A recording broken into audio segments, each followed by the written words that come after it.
ISKCON వాళ్ళకి సంబంధించి road మీద పుస్తకాలు, భగవద్గీత పుస్తకాలు అమ్ముతుంటే దాన్ని అడ్డుపడి మీరెవరు అట్లా అమ్మడానికి, ఫ్రీగా ఇవ్వకూడదా, లేకపోతే అసలు రోడ్లకు ఎందుకు అడ్డంగా వస్తారు లాంటి మాటలు మాట్లాడటంతో వివాదాస్పదమైనటువంటి గుంటూరు 2 ఎమ్మెల్యే గల్లా మాధవి దాన్ని సోషల్ మీడియాలో పెద్ద ఎత్తున ట్రోల్ కావటం, హిందూ సంఘాలు పలు చోట్ల గల్లా మాధవికి సంబంధించినటువంటి దిష్టి బొమ్మలు తగలబెట్టడంతో దీనికి ఆల్రెడీ ఆమె తరపున సోషల్ మీడియా వాళ్ళు లేదు ఇది అక్కడ ఇబ్బంది పెడుతున్నటువంటి చోట ఆపారు తప్పించి మరేం లేదు అంటే, మరి క్రిస్టియన్స్ని అట్లా చేయగలరా, ముస్లిమ్స్ని అట్లా ఆపగలరా అని చెప్పేసి మరొక వైపున క్వశ్చన్ చేస్తున్నటువంటి వేళ దాని మీద ఆమె వివరణ ఇచ్చేందుకు కొత్త మార్గం ఎన్నుకున్నారు.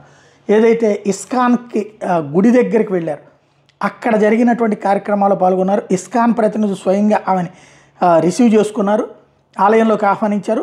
మాధవి ఈ సందర్భంగా మాట్లాడుతూ పుస్తకాలు అమ్మడం పద్ధతి కాదని ప్రచారం చేయొద్దని ఎప్పుడూ నేను అనలేదు, ప్రజలకు ఇబ్బంది అయితే మాత్రం ఏ అంశమైనా ప్రశ్నిస్తానన్నారు. అంటే నేను పుస్తకాలు అమ్మవద్దని చెప్పలేదు, కానీ పబ్లిక్ నెట్టాగా ఇబ్బంది పెడతారని అడిగాను అని చెప్పేసి మొత్తం ఇది మీడియా చేసింది అన్నటువంటి కోణాన్ని ప్రొజెక్ట్ చేసే ప్రయత్నం చేశారు.